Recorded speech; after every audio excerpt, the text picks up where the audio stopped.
Hey, what's up? I have a confession to make. I'm addicted to mobile games. I want to make something clear. These mobile games have not taken a financial toll on my life. Except for that one time I was really into Heyday and bought Farm Pass. Or that other time I bought a Papa's mobile game. Anyways, aside from those isolated incidents, my addiction to mobile games mostly impacts the amount of time that I'm spending on it, which is a lot.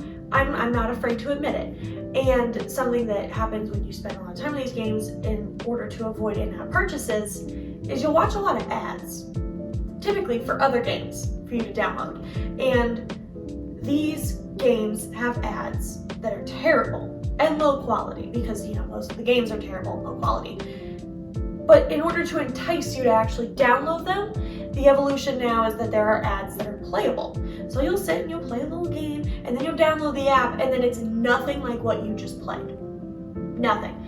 Sometimes it is gameplay that is completely different, to the point that there are now ads that say some images are not involved in actual gameplay. Crazy, right? So I decided with that in mind to take you down a little ASG myth-busting route and show you some of the popular in-app ad games. You know what I mean? These are apps that have ads in other games, and these may or may not be accurate. And it's up for me to share with you which ones are and are not accurate. So, let's get started. Office Cat is an idle tycoon game in which you are a cat, but you will also be trying to become the most successful CEO in all of the land. You will lease building space to a variety of cat-themed companies. Podify instead of Spotify, KitTalk instead of TikTok, you get the gist. You'll collect rent from these cats, and from there you'll develop the office spaces, hire managers, and develop a monopoly, essentially.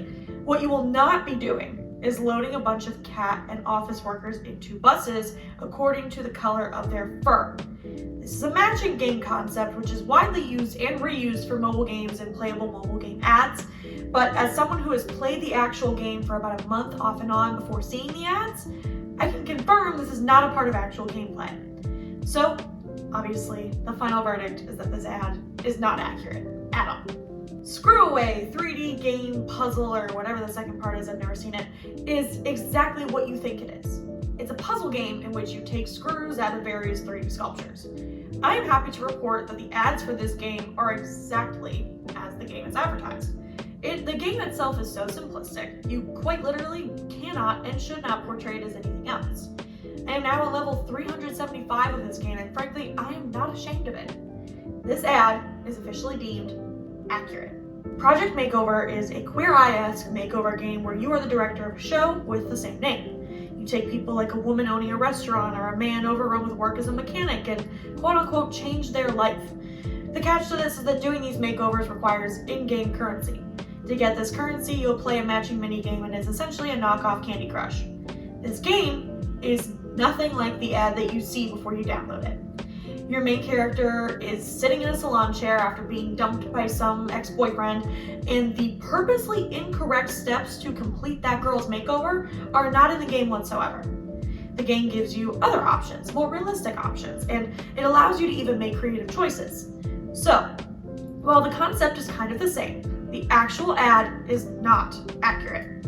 I left this one for last because it's a little confusing.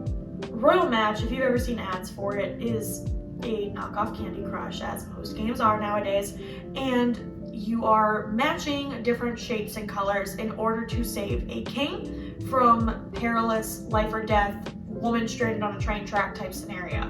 I have to say, this is confusing because this is part of the game, but not all of it. When you actually download the app, it's just the matching game, and you get points and you do all of the little challenges and passes and all those things that games try to get you to purchase nowadays. But the part that you see in ads is a bonus level, and they call it the King's Nightmare levels, where the king is having a nightmare, and then you have to save him from these perilous life or death unrealistic situations. So on a technicality, the ad is accurate, but it's not all that you're doing. So if there's a verdict or a moral to this story, is that these ads, it really depends on the game, whether or not they're accurate. Sometimes games are so simplistic that you have to portray it as exactly what it is because people would be really confused if you don't. Or you can do what Royal Match did. Include it as a part of your game so that people are still looped in, but can still actually enjoy the main gameplay. So, with that being said, my rule of thumb here is to check the App Store and see what kind of images they provide, because those are images of actual gameplay, not the random ad that you saw while playing Solitaire or Candy Crush on your phone. So yeah, keep an eye out, stay vigilant. I'll talk to y'all soon.